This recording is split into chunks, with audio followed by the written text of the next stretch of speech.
Welcome to the Hi-Fi of Customer Experience, a podcast brought to you by cxmlab.com.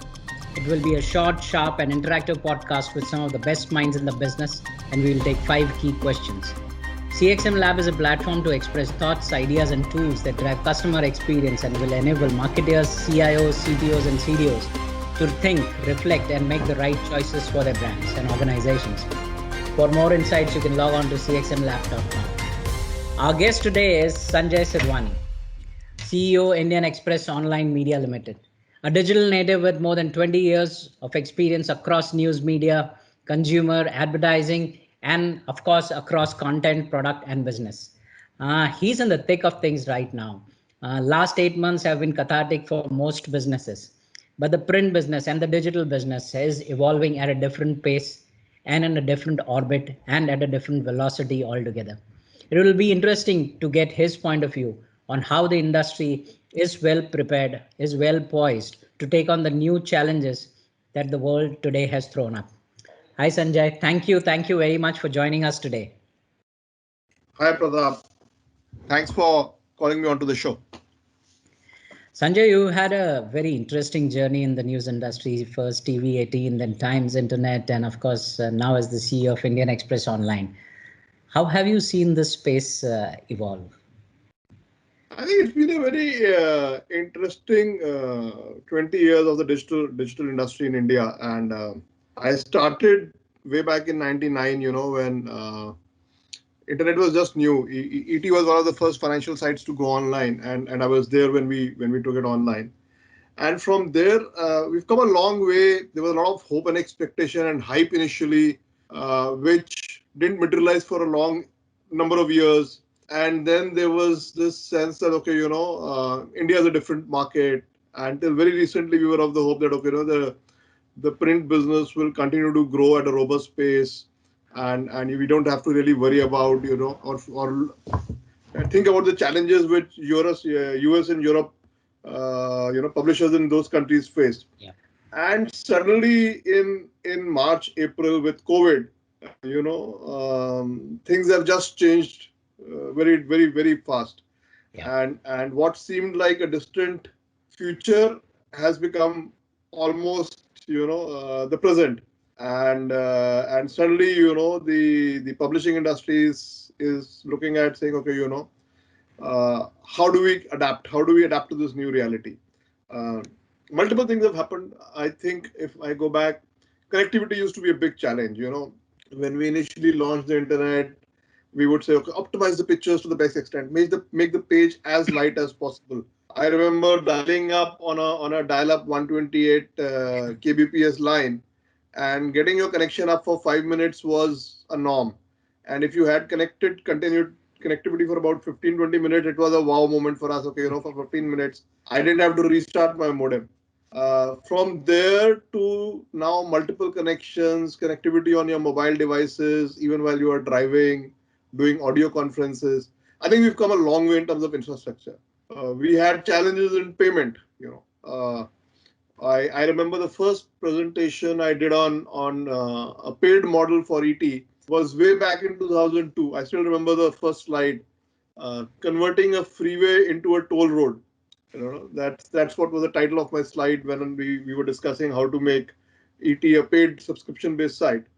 And then we realized, penetration is a problem, reach is a problem, access is a problem. And then on top of it, when you talk about payments, people didn't have credit cards. There were only 3 million people with credit cards and a very small percentage of the people with digital connections. So we said the market doesn't exist. And a lot of experiments. We sold the first policy online on ET way back in 2001, 2002. I worked with ING to create the first online life insurance product. We actually went to IRDA, took an approval that in an insurance product, for instance, you had to take physical signatures from the life assured, which was done by the agent. That was the job that the agent did, that he used to go and certify, practically speaking, that this person is alive and I'm insuring him. So he was the agent of the insurance company. So when we said we'll sell it digitally, we got a special sanction from IRDA for the courier guy to play that role, that he would go and certify that, okay, this person. But I mean, I think we were too ahead of our times in that. So there was a lot of hype. We got carried away. We did a lot of experiments. And all those things are now becoming real. They are becoming scalable. They are becoming viable. So I think that's the kind of change we are seeing. So early 2000s, it was a lot of hype, but very little substance. And I think a lot of things were tried out and people failed. Now I think we have come to the point where we're talking about 500 millions having digital access, right? They are having devices of connectivity. I mean, just go back 20 years and how many people had a laptop, desktop, forget a mobile. I mean, the mobile used to be a brick shape, those Nokia phones where you could just SMS and talk. So there was very hard, there was no connectivity for a digital connection on the mobile phone. So I think that the basic blocks are now in place. And that is why we are seeing this industry suddenly getting its act right. And coming to publishing and media, I think we've achieved a decent scale in terms of reach, in terms of advertising models. But it's now our time has come to relook at the strategy and say, okay, how do I create a sustainable model? The digital advertising led model was an add-on model to the print business, where print was making money, and you said, okay, I will grow my audience and reach, probably partly subsidized by print, and advertising brings in that subsidy. Nobody was really thinking about subscriptions. I think now it has become imperative, and most publishers are thinking about it. How do you create a viable model which has a good mix of both subscribers and advertisers? The only challenge is, if you look at successful players in the West who have imbibed these models successfully, for them it's been a 15-year or a 20-year journey to get a million, 2 million subscribers. So I think we start today, and it's not that tomorrow we'll all become viable and we'll all have millions of subscribers. I think it's going to be a long journey. Of course, our numbers may move faster than what they have moved in the West because we are a huge, massive market. But I think our ARPUs are going to be much lower. So to achieve the same level of revenues, we'll probably have to get 5x or 10x number of subscribers. But we have those subscribers. That's a good thing. We are a sachet market. You as a marketer know that better than anybody else, that sachets sell in India, and we'll have to create a sachet model of subscription for this market. Sanjay, the internet and the digital space has transformed the news industry, the publishing industry. How difficult is it for the industry? In way back in the day, we always used to say, oh, reading a newspaper reading specifically or news reading specifically is a habit, doesn't change over years. There is an op-ed column, there is a cartoon, there is a favorite writer who's writing on some subject, and you keep on going back to the same paper, to the same page, and form a habit. Now, how has that changed from a habit forming product to a go-to destination online when you have so many options to choose from? I think very, very good question. And I think what happened was, when digital started, I think all of us got into this race to get more and more people in, right?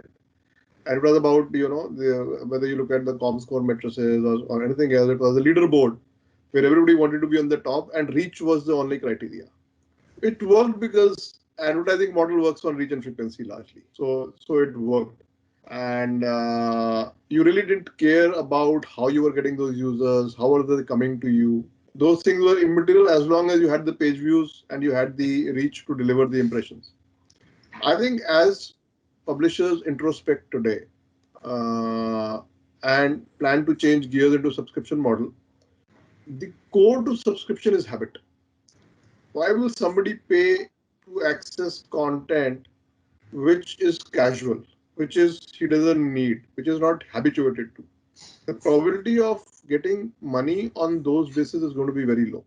So I think habit has to become a part of the core strategy for publishers. And you have to look at all elements that will create that habit of users coming to you directly, regularly, and unfailingly. And people who come to you on a regular basis, who are habituated to you, are the ones who will end up paying. One-off person may come for a specific article or a specific issue, right? Or this thing. But those will be casual readers. They will not sustain. So it's like, those probably buying the magazine at the railway station platform because they saw an interesting cover. But the subscribers are going to be those who are habituated to your product. Now, whether that habit is because of a crossword puzzle you have, or a cartoon strip you do, or your edit pages, or the way you do your news, you'll have to figure that out. Different people will come to you for different reasons. Different people buy the newspaper for different reasons. Some people start their journey on the last sports page and then kind of, flip page 3 and then kind of move to op-ed. Some people start their journey on the opinion pages and then move to op-ed and then move to the news. So different people will have different behaviors. They will have different reasons for buying, but we will have to figure out those reasons which have the ability to stick and get the user back on an ongoing basis. I think the Yes. biggest challenge that we face today is the newspaper was delivered to the user, right? So it was very easy for the habit to form. Here you have to figure out a way for the user to come to you. So the action control has shifted from the publisher to the user, and you have to figure out what are those hooks which can either reverse that action, right, or make that action easier. So why are app users more sticky? Because phone is where you spend a bulk of your time today. Average user is spending anywhere between 3 to 4 hours on a phone.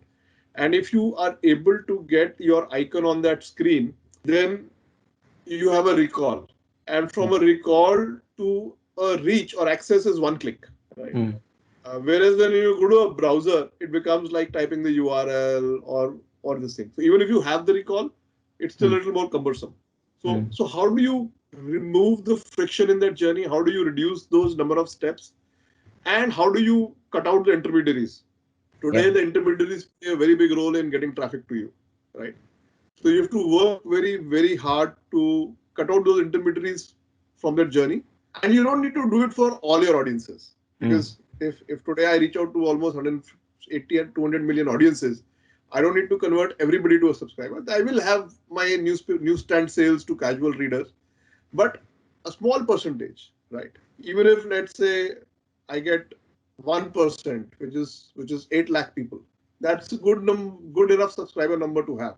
Right? Correct. So I don't need to convert everybody, but I need to get at least a decent number of absolute readers who are habituated to my product, and it could be different aspects of my product. And I think publishers will be working on that. We already have some of them, but I Mm. think we need to work more seriously on them. We had forgotten the core principles. We need to go back to them and we need to work on them. Correct. And I think the other thing which has changed, Sanjay, is there's a newspaper and it was a complete package in itself. It gets delivered to your house, whether you're looking for entertainment, whether you're looking for sports, whether you're looking for city news, political, or some editorial content. But now, how do you attract? So you were attracting everybody. The market was mass, and everybody is your potential customer or reader. In today's context, how do you attract people of different levels of income, in different cultural contexts, with different interests, with different political leanings, and then give a collectively a good readership experience as a brand in the digital space? How do you think you guys are doing it in today's context? So I think when I answered the previous question, I gave an example that some people start their journey on the sports page and then move to the edit, or some people start on the city page and then move to sports. So today with digital, you can capture that behavior, right? Yeah. And when I capture that behavior, I can use those insights to customize what my offering is to each user. So I can do it for subscribers, I can do it for non-subscribers also. So it's a part of the journey to create the habit and then to give more value once the consumer becomes a subscriber. Mm. So I think there are three parts to a consumer's content habits if you look at it. There's parts where he has interest, Mm. there are parts which are trending, and there are parts which the editors think people should know or read. So I think we have to create a healthy mix between these three broad components of content. And Mm. when you have the right mix, I think you have a powerful product. So you use technology, you use people, and you use the general information of what's trending across the 80 million people or 100 million people that you reach out to. So Yeah. there's the power of wisdom of crowds that you use. There's the individual characteristics of a user that you kind of use as a filter, And then there's a editorial team which also kind of adds that human touch to the whole arena. And we realize that if you have the right mix of these three, then you can do a good job. And over a period of time, as you are able to capture this more insight from the user, you're able to create cohorts of people with similar tastes and likings. The experiences keep getting better and richer. Then you also know what are the devices on which the user likes to consume. You can personalize behaviors around that. You can enable discovery of areas which are casual, warm, and hot for a reader by showing them in that order. Today, everything is very, very hard cast in a very standard structure. I Yeah. think we'll have to move to fluid structures which adapt to the behavior of the user. And over a period of time, you will be able to decipher patterns which change over time, but repeat as well. So, I could see a seasonality factor in a consumer's behavior or a Mhm. segment of behavior users. And I can use that to change and adapt my offering based on that. Yep. So I think so some people maybe are only interested in hockey. And let's say when a hockey season is on, they actually start their journey on a sports page, but Yep. they are not interested in cricket. And Yep. therefore they don't start their journey on a when a cricket season is on. So Mhm. those patterns will evolve as you interact with readers, as you build your data repositories on first party data and consumer data. And that will enable you to service your consumers better and better. The problem was our business model centered around advertising, right? And Mhm. in that, focus shifted away from consumer to the customer, right? I think the customer is now changing. So now the consumer is going to become a customer, and we need to Yep. get our focus back on the guy who's going to pay us for what we create. Absolutely. Absolutely. So from the advertiser back to the reader or the customer, as you call it. I think it has to be a healthy mix of both. It's not Mm. a either or situation.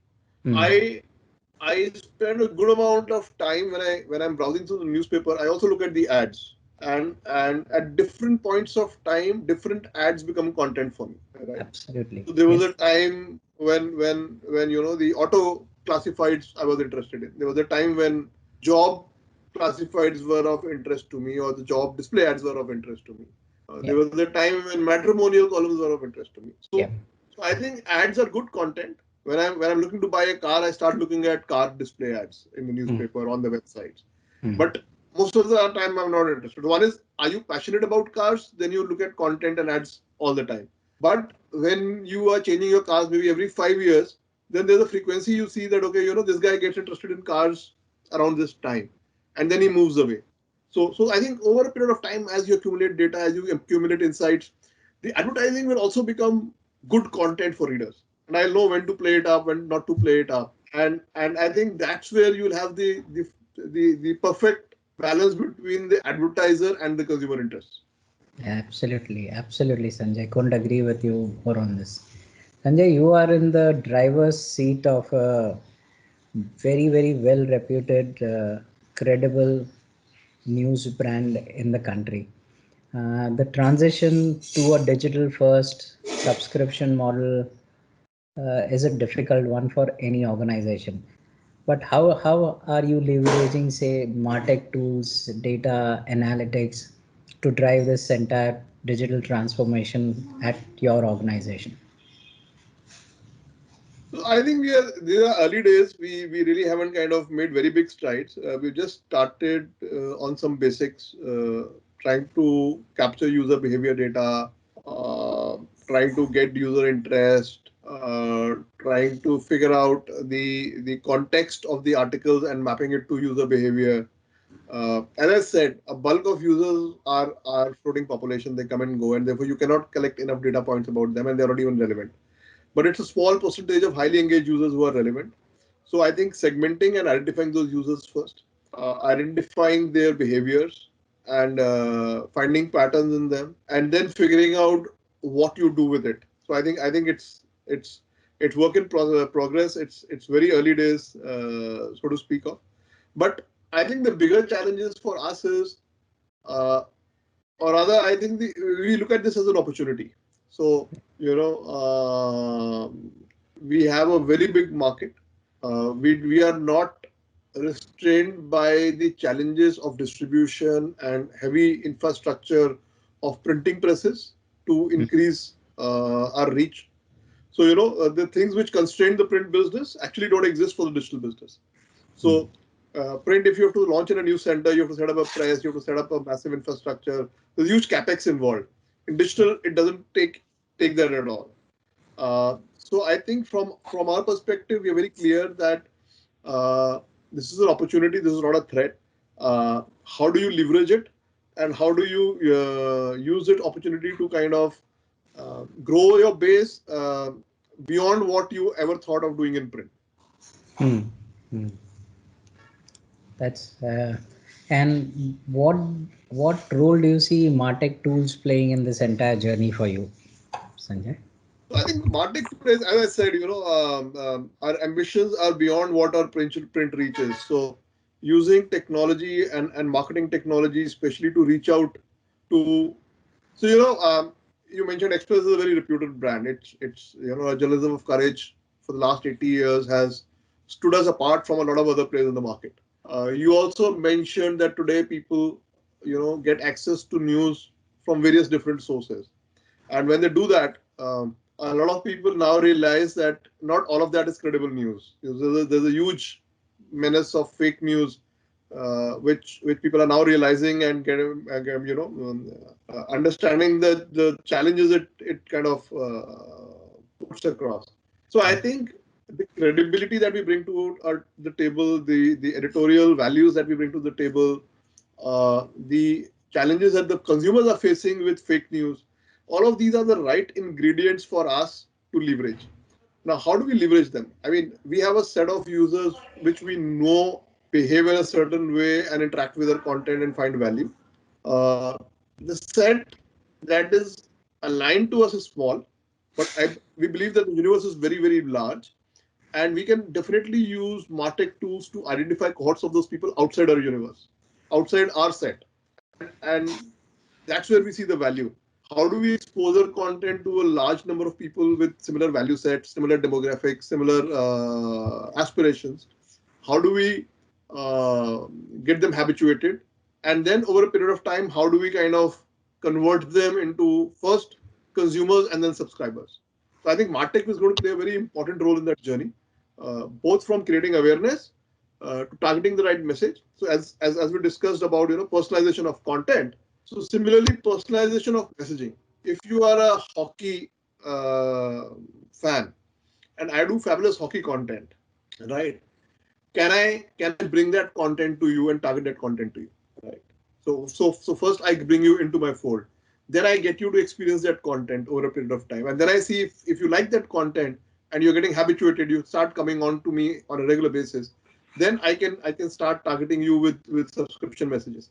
So I think in all this entire journey of acquiring, engaging, and retaining customers, not just acquiring but also retaining customers, martech is going to play a very, very critical role. Absolutely. No, on the subject of fake news, it seems to be dominating, and credibility is a big issue, as you mentioned. In your opinion, what do large organizations?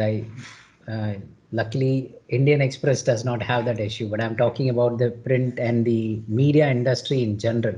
And there is a kind of cynicism which is kind of set in with the kind of reporting, the kind of language, the tone, the tenor, and the uh, just the slant of each of the pieces that are coming out in the marketplace. How do you expect, or what is the industry doing to ensure that this entire business of fake news or motivated news does not kind of perpetuate, and big large institutions don't lose their credibility in front of their readers? So I think the menace of fake news is of course quite real, and it has taken serious proportions. I think it's also to do with the model.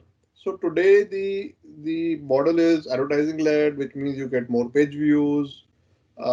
Fake news attracts more people, gets you more page views, and therefore more money. So I think as the model changes, the economics itself will set the ball right. And I think the large, respectable, serious players understand the issues of fake news and have addressed it to a large extent. Sometimes, I mean, we all take precautions. Sometimes, it's not easy to fact check, and you are competing, and it passes through your systems or processes for various reasons. Sometimes it might be a new person sitting out there or whatever. But I think with most leading digital print publishers who have a digital presence, we have seen they have very strong processes which they have evolved over decades of being in the print industry. And the digital avatars typically have been following that. So I think that challenge largely is not there with large digital publishers who have a legacy print background. But yes, a lot of new players entering the fray, starting from zero base, in a hurry to grow, right? It's an easy way to grow. It's a shortcut. It's a shortcut. That's like crime is a shortcut to wealth. Similarly, I guess fake news is a shortcut to large audiences. Yeah. And because your it's the ad model which funds you today, it works. Yeah. As we shift towards a consumer-based model, as advertisers move to more first-party data, right, and as the parameters of knowledge about your customers become more important to advertisers, and when we talk about fake news, we should also not forget about the pilferages and the challenges of the digital advertising ecosystem, where an equally large fraud takes place every year. So I think the two things go hand in hand, and over a period of time, what will happen is both will get corrected. The ad frauds that happen will get corrected. The fake news instances will get corrected, and the economics will ensure that credible news, credible players, paying subscribers, good content which creates value, all of it comes together to create a healthy ecosystem which is viable, sustainable. So I think there'll be an interim period probably where for some players this may get worse. But at the end of the day, anybody who wants to be in this business on the long-term basis, on a sustainable basis, is not going to take shortcuts of fake news or fake advertising to grow their businesses. Yes. And I think a lot of publishers are already working. They have fact check teams that work to cross check news which is floating on social media. Facebook and Google are also doing a lot in that direction, but a lot more needs to be done. And I think the first step is starting and ensuring that your own teams have very strict norms of checking every news that they put out. So I think when you look at the ad fraud, so there's a big ad fraud element as well, where today clients are getting robbed. They're spending a lot of money on digital advertising, and which essentially is robbed in between. It doesn't really it's bots which are actually making the clicks and viewing those pages. So I think it's a two-dimensional thing. So both of these things need to be corrected, and they will get corrected as publishers realize that there's a mix of subscription revenue and ad revenue which is going to make this model sustainable. As advertisers realize that publishers of repute are the ones where advertising are actually being shown to humans and not bots. We'll see both realization of advertising revenues improve, realization on a customer basis improve, and the success of this model will instill others to follow this model. So I think there'll be a few people who are already following this. Large digital publishers with print background are I think at the center of this. There are others also. I'm not kind of ruling out others, but I think that's where the bulk of credible news story. TV also largely has processes in place, but because it's a medium where when you air something and after a while it vanishes, it didn't stay for long. You could get away with it. The print product used to stay. It had a life which was perpetual. So once it was printed, it was always there for people to see, and therefore your processes were built around it. TV till the time recording wasn't omnipresent was okay. You aired it. If people have seen it, fine. If it is not, it's lost and forgotten. But now in this era when everything gets recorded and is stored for posterity, is dug out and flashback on social media by your fans and anti-fans. I think people are realizing, whatever they say or whatever they put out, they have to do it very, very responsibly. And even politicians are realizing that, what they said yesterday can come back. Yes, absolutely. Sanjay, last question. I just wanted to ask your opinion on. So there is global, there is local, there is global, and then of course there are certain examples in the industry today, like the New York Times, which is very successfully moved from a offline profit making publication to an online subscription led digital first profit making publication. uh, the challenges in India are a bit different because the Indian market is very large. There are languages, there are regional preferences, and all the other things that come into play. How do you see the Indian subscription model evolving, and how vast is the market, and what is the potential that we are looking at from an India perspective? If you look at the print subscriber base, I think that's a defined market where we know that, and whatever, let's say, the growth trajectory of print subscribers over the last 10 years, that should continue. Mm. Yes, we will see the growth probably happen more on the digital side than on the print side. So Mm. if I expect my father to shift to paying for a digital subscription tomorrow, I don't think that's going to happen, right? Mm. Mm. His habit is to have the touch and feel of the newspaper every morning. Then there's the middle ground of people where, because of COVID, and we've seen that happen, some people have moved from the print paper to the e-paper, right? Yeah. That's also a reality.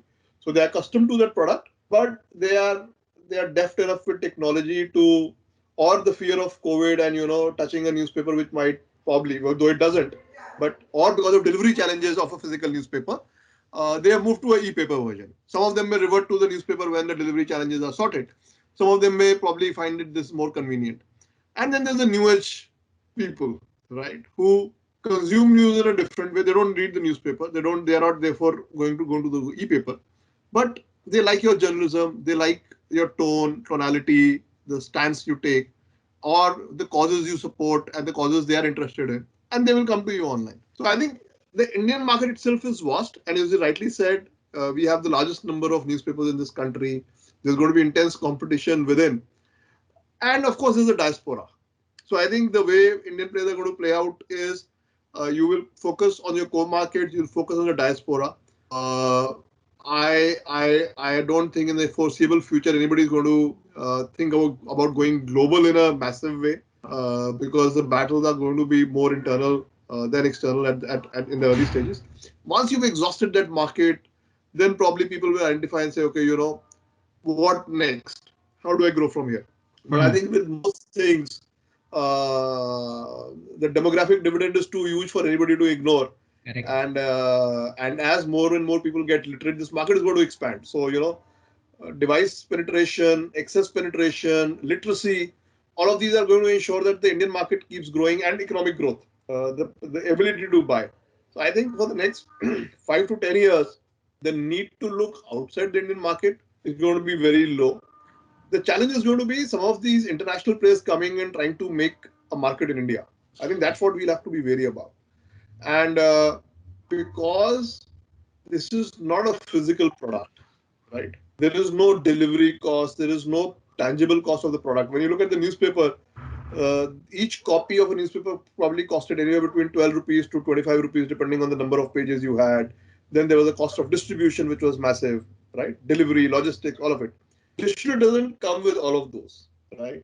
So a New York Times is probably sells at $100 subscription in the US can very well afford to sell at a $1 subscription in India, right? Absolutely. And for them that is incremental revenue going straight to the bottom line because all of that cost is already sunk. Now that's where the challenge arises. And unless now either they invest in editorial resources which produce a lot of local content, or they can say, okay, I am going to do an add-on strategy. I'm going to acquire customers. So I will latch on to an XYZ newspaper and give a discounted offer.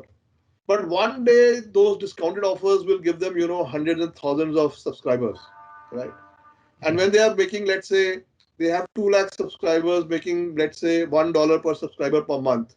That's almost, a $1.2 million out of India, if I have got my calculations right. Now, with the $1.2 million coming, they will have the resources to set up a desk here, start the Correct. local coverage, right?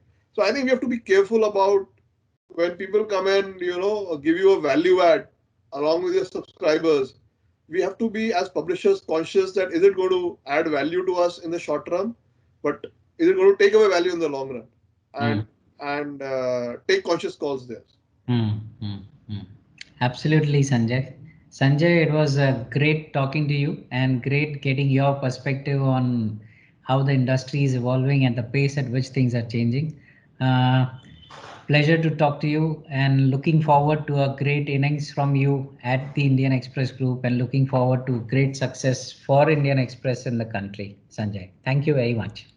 Thanks a lot, and thanks for having me. Thank you. Thank you.